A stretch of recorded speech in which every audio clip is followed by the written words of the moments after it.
એક બાજુ પેટ્રોલની line, gas માટેની લાઈન, દેશમાં શું થશે લોકડાઉન, આ બધાની વચ્ચે મેડિકલ સ્ટોરમાંથી ચૂપચાપ આ એક વસ્તુ ગાયબ અથવા મોંઘી થવાની છે, કોન્ડમ. યુદ્ધની સ્થિતિ હવે માત્ર રસોડા સુધી પૂરતી નથી રહી, પરંતુ તમારા બેડરૂમ સુધી પણ યુદ્ધની અસર વર્તાઈ રહી છે. મિડલ ઇસ્ટના યુદ્ધની સ્થિતિ હવે ભારતના 8,000 કરોડ જેટલા મેન્યુફેક્ચરિંગ યુનિટ કોન્ડમ પર પણ થઈ છે, કારણ કે હોર્મોઝ સ્ટ્રેટ બંધ કરવામાં આવ્યું છે અને ત્યાંથી જ કોન્ડમ બનાવવા માટે વપરાતો કાચો માલ આયાત થાય છે. શા માટે કોન્ડમ મોંઘા થશે, શું છે કારણ, સમજીશું આજના વિડીયોમાં.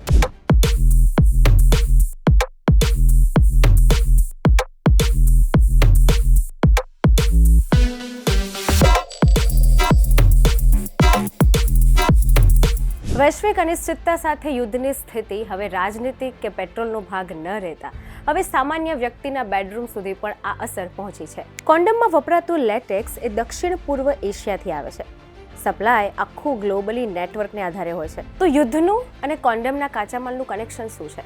તો મિડલ ઇસ્ટમાંથી જે રૂટ છે જ્યાંથી આ કાચો માલ આયાત થાય છે, ત્યાં ખાડી પ્રદેશમાં જહાજનું આવવું જવું એટલે ટ્રાન્સપોર્ટેશન પ્રભાવિત થયું છે.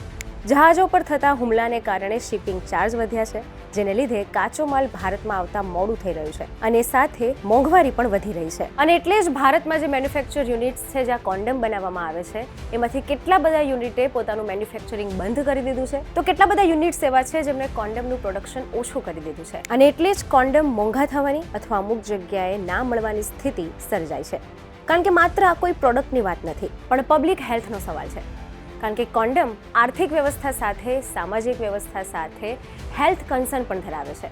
કારણ કે જો આવું થશે તો અનવોન્ટેડ પ્રેગ્નન્સીના કિસ્સા વધી જશે. અને એટલું જ નહીં, એસટીડી એટલે સેક્સ્યુઅલ ટ્રાન્સમિટેડ ડિસીઝના કિસ્સાઓ પણ વધી જશે. અને એટલે જ કોન્ડમ ખાલી આર્થિક પાસું ન રહેતા સામાન્ય વ્યક્તિની હેલ્થ પર પણ આવી ગયું છે. મિડલ ઇસ્ટના ચાલી રહેલા આ યુદ્ધથી એક વાત સાફ સમજાઈ રહી છે કે યુદ્ધ ભલે બે દેશના અસ્તિત્વનું હોય, પરંતુ એની અસર દરેક સામાન્ય વ્યક્તિના જીવન પર પડી રહી છે. ઇન્ડસ્ટ્રી સાથે જોડાયેલા લોકોનું કહેવું છે કે જો આવી જ સ્થિતિ રહેશે તો માર્કેટમાં પ્રોડક્શન ઓછું થઈ જશે અને ગ્લોબલ કનેક્શન પર પણ સીધી અસર થશે. એટલે જો કોન્ડમની કિંમત 40% થી 50% પણ વધે છે, તો કોન્ડમ બનાવવા વપરાતા સિલિકોન જેલ અને એમોનિયાની કિંમત પણ વધશે. ભારતમાં લગભગ 8,170 કરોડ કોન્ડમનું પ્રોડક્શન થાય છે.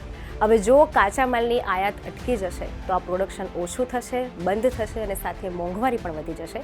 તે સાફ નજરે પડી રહ્યું છે. હાલ હોર્મુઝ સ્ટ્રેટ પર જહાજોની અવરજવર બંધ કરવામાં આવી છે અને એ મુખ્ય માર્ગ છે કાચા માલ માટે અથવા ક્રૂડ ઓઇલ માટે આયાત નિકાસનો.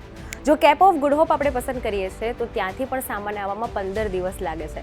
અને આ જ બધી સ્થિતિને કારણે કોન્ડમ ઇન્ડસ્ટ્રી પર અત્યારે રોક લાગી છે. અને મિડલ ઇસ્ટમાં એરલાઇન પણ બેન છે, એટલે ત્યાંથી પણ સામાનનો લોડિંગ જે છે તે વધી રહ્યો છે. રિપોર્ટ અનુસાર ભારતમાં કોન્ડમનો વપરાશ ઓછો થાય છે અને કોન્ડમના પ્રોટેક્શન લેયર માટે જે સિલિકોન જેલ અને એમોનિયા વપરાય છે એની આયાત જ આપણે ગલ્ફ દેશ સાઉદી અરેબિયા, કતાર, ઓમાનમાંથી કરીએ છીએ. લગભગ 86% આ કાચો માલ ગલ્ફ દેશોમાંથી ભારત પાસે આવતો હોય છે. ટૂંકમાં સમજીએ તો કોન્ડમ મોંઘા થવું એ માત્ર કોઈ આર્થિક વ્યવસ્થાનો ભાગ નથી, પરંતુ એ સાથે સામાજિક પરિસ્થિતિ અને ખાસ કરીને પર્સનલ હેલ્થ લાઈફમાં પણ આની અસર થવાની છે. કાચા માલ પુરવઠા, ટ્રાન્સપોર્ટ પર પડેલી અસર, મિડલ ઇસ્ટમાં જહાજ અને એરલાઇન્સ પર પ્રતિબંધ, હોર્મુઝ સ્ટ્રેટ પર અવરજવરની મુશ્કેલી, આ બધાને કારણે જ કાચો માલ મોડો આવી રહ્યો છે. ઇન્ડસ્ટ્રી સાથે જોડાયેલા લોકોનું કહેવું છે કે જો આવી જ સ્થિતિ રહેશે તો કોન્ડમનો વપરાશ અમુક ક્ષેત્રે બંધ થઈ જશે અથવા તેમને ત્યાં સપ્લાય પહોંચી નહીં શકે, કાં તો પછી કોન્ડમ મોંઘા બનશે. તમારું શું માનવું છે આ અંગે? ચોક્કસ જણાવજો કમેન્ટ સેક્શનમાં. અને આવા જ ઇન્ફોર્મેટિવ વિડીયોઝ માટે જોડાયેલા રહો વીટીવી ડિજિટલ સાથે.